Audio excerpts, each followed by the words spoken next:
Very important po topic natin ha. Paano babawasan ang manas, ang varicose veins, ang vein circulation. Napakahalaga nito. Kung meron kayong varicose o pag tumatanda, ito talaga problema natin. Kasi ang problema natin kung maraming varicose veins, minsan hindi po maganda umaabot sa pagbabara. Merong mga deep venous thrombosis yung nagbabara yung dugo sa vein, tapos pupunta sa puso. Medyo delikado yun. So, kailangan natin tong tips natin. 12 tips para sa varicose tsaka sa manas. Number 1, hindi maganda laging nakapirmi upo o laging pirmi tayo. Yan ang cause ng varicose veins. Bukod sa namamana, yung laging nakatayo, security guard, sales lady na magbavaricose. So, yung lagi rin nakaupo, kaya dapat paggalaw-galaw. Keep on moving. Yan ang turo ng mga TCBS Doc Lisa? Kailangan sasabayan nyo rin ng mahabang lakad. Pag nakaupo, ipapump nyo lagi yung paa nyo or igagalaw nyo palagi. At pag matagal namang nakatayo, dapat lumalakad din. Hindi isang posisyon lang. Okay. Number 2, bawas sa alat na kinakain. Pag mas maalat ang kinakain natin, magmamanas tayo. Ang Pilipino talaga, high salt ang diet Mga toyo, patis, dun tayo sa mga low salt alternative, di ba? Yes, pag pumunta po tayo sa grocery, tignan nyo, low salt ba, no salt added, magkakaiba po yun. Meron tayo very important tip mamaya. Number 3, ang varicose veins gusto malamig na lugar. Pag malamig, kunyari naliligo, malamig na tubig, pag nilagay mo dito sa paa mo, mas magko-constrict siya. Malamig na aircon, malamig na lugar sa Amerika, sa Canada, mas malamig, mas constricted, mas maliit ang varicose veins.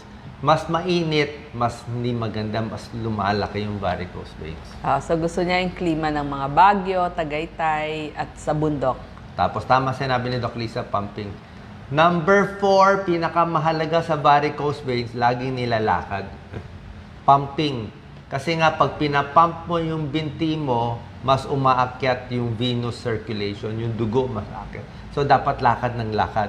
Tapos, mas maganda, matigas ang binti. Itong binti natin, di ba? Yung mga babae, ayaw malaki ang binti, yung muscle.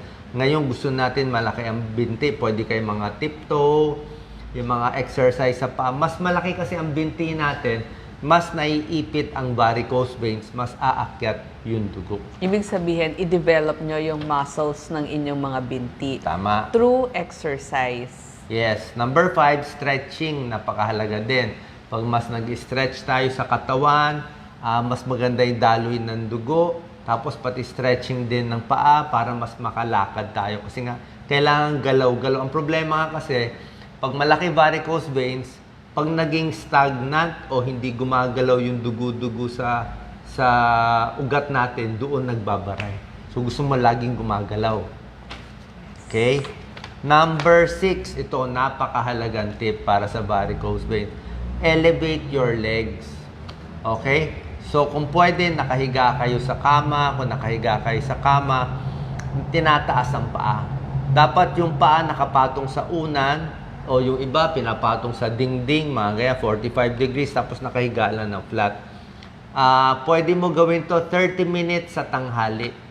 Oo, alam ko mahirap, pero kung magagawa nyo, lalo na may manas, may varicose, kung may lunch break, kung makakahiga kayo sa isang lugar, nakataas yung paa ng 45 degrees, 30 minutes lang, bababa yung dugo, bababa yung mga manas, bababa yung varicose veins, malaking tulong yung elevate yung legs. Kahit 30 minutes sa buong araw.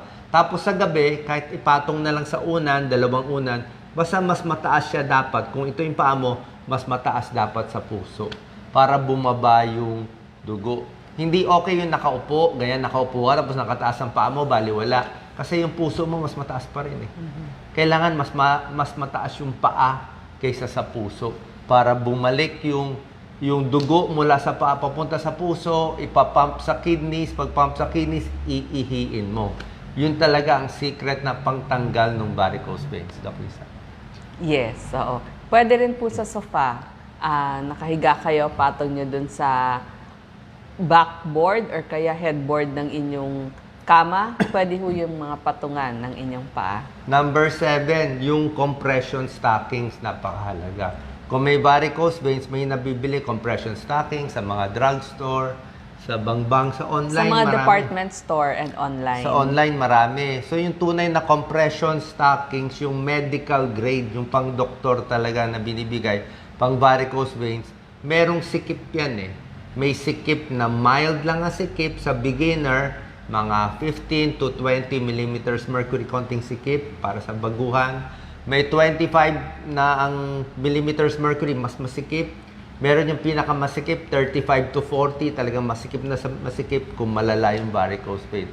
So, sinasanay unti-unti. Ako, marami ako nitong compression stocking.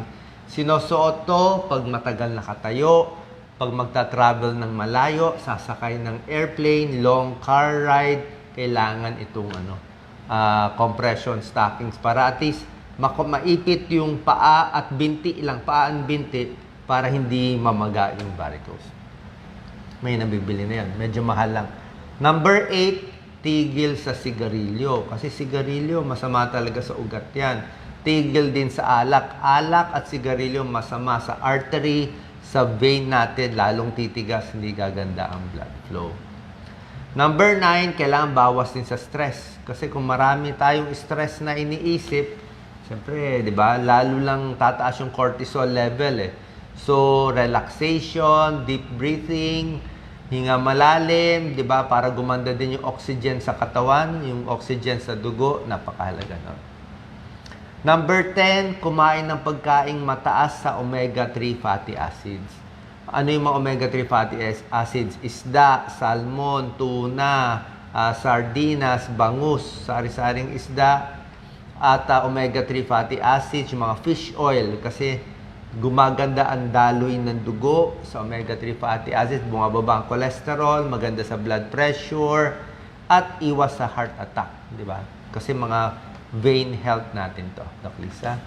Yes, basta yun pong pamilya ng mga dilis, tamban, tunsoy, galunggong, yan po yung mga pagkain mayayaman sa omega-3 fatty acid. Laman dagat. Meron daw siyang compression stockings, bigay ng PGH, tama po. Lalo Good na sa, po. yung tinuro ko, yung taas paa, yung talaga pinakamaganda, yung taas paa, yung compression stockings. At itong number 11, sobra ganda, masahe. Kung kaya nyo magbayad, meron kayong kakilala o meron kayong mura na nagmamasahe, pwede magpalitan na lang kayo. Massage yung nakahiga yung pasyente, tapos yung paa tinataas. Kung ito yung paa, oh. Pag ito yung paa ng pasyente, tinataas pag ganyan. Pataas po yung Pataas lang. pagmasahe, ang ibig Mula sabihin. paa, binti, hita, pataas lang ang masahe. Wag pabaliktad, wag papunta dun sa Pag ginanyan mo, talampakan. pababa, baka maipit yung ugat, pumutok pa yung ugat mo. Kasi yung ugat pataas eh, yung vein pataas yan eh. So pataas lang lahat, pataas. Walang stop dito lahat. Mababawa. Lalo na kung naka-elevate yung paa. Kung naka-elevate yung paa, mas maganda, pataas ng pataas. Ganun lang ginagawa. Pag nagmamassage, hinihilot yung, kahit di naman sobra lakas, moderate lang. Sa binti, sa hita, pataas ng pataas. Yung paghagod pataas, going to the heart.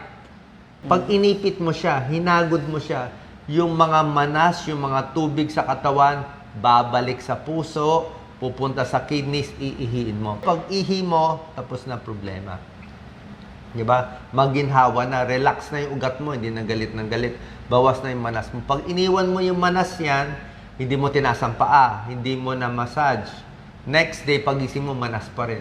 Pamaga ng maga yung paa, may komplikasyon. Magsusugat, mangangati. Oh, delikado po, magbabara yung mga ugat natin. So, massage. Hindi lang artery, vein, pati yung lymphatic system. Lalakas pa immune system natin. Number 12, last, kailangan maraming tubig iinumin. Drink lots of water, 8 to 10 glasses of water. Kailangan natin tubig para may oxygen, may nutrients sa cells natin. Kailangan natin dugo. 75% na tao dehydrated eh.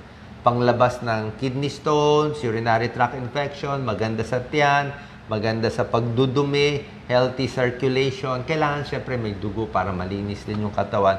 Good din for circulation. Tubig sinabi ko, hindi ko sinabi soft drinks, o iced tea. Pwede ang lemon water or calamansi water. Doc Lisa? Or pipino water, pwede po Pwede. lahat yon. Siyempre, kung malala na yung manas, kung may ibang cause, ang mga tinuturo ko lang yung manas na dahil madalas nakatayo. Merong manas dahil sa heart failure, dahil sa kidney failure, dahil sa liver failure, yun, papacheck tayo sa doktor. Okay? Ginagawa rin to, pero usually may gamot muna sa doktor. Paano may diferensya? Ang puso, kidney, o liver, isa doon sa tatlo. Diba? Tapos kung malaki na talaga yung varicose vein, sobrang nalaki, papacheck tayo sa doktor. Merong mga TCBS, may mga vascular surgeon. Minsan may opera, pero mas maganda pa rin ito ginagawa. Kasi pag naoperahan, usually bumabalik din ulit. Oo. Tapos yung mga cream na pinapahid sa varicose, hindi po tayo naniniwala doon. Oo. Sa tingin ko, wala talagang cream na, kasi ugat talaga yun. Merong mga laser, kung maliit lang ang ugat. Yung pampabeauty lang, yung mga maliliit. Hindi ako gaano concerned. Hindi ako concerned sa mga spider na pangit lang tingnan. Okay lang yun. Hindi nakakamatay. Ang nakakamatay yung malaking ugat. Yung galit na galit ang lalaki. Doon baka magbuo yung dugo. Pag nanigas yung dugo, di ba? Dapat ang dugo fluid. Pag tumigas yun, aakyat sa lungs. Pag bara sa lungs, pulmonary embolism, hindi makakapump yung puso, namamatay yung pasyente. Yun ang concern ko kasi sinabi ko, galaw-galaw, exercise, taas paa. Lalo na pag lumuluwag na yung mga ugat natin sa paa. Important po to lalo na sa senior. Ito talaga pampahaba ng buhay natin. May nakikita ko minsan, manas na delikado. Final words, please. Yes, lagi po tayong gagalaw, maglalakad. Sa mga Japanese study, nakita nila very important ang pag-exercise kasi yun po yung magpapalakas, magpapatigas ng muscle nyo sa binti para hindi kayo mag-varicose veins. Yung magagandang compression stockings, magkano? Medyo mahal. Medyo may kamahalan po. Yung nabibili ko, 1,600 Ano ba yun? Terrafirm, yung akin. Yun yung medyo maganda kasi yung mga ibang pangit na hindi ganun kaganda, baka sandali lang, sira na, o baka mga stockings na pambabae, wala ring epekto. Pero yung mga magaganda, ang bilhin ko mga 1,600, 1,800 per piraso. Gano'ng katagal nagagamit? Siguro 3 buwan, ganun lang. Kasi lumuluwag din Pag lumuluwag na, papalitan mo na. Okay? Sana po nakatulong tong video. God bless po sa inyo.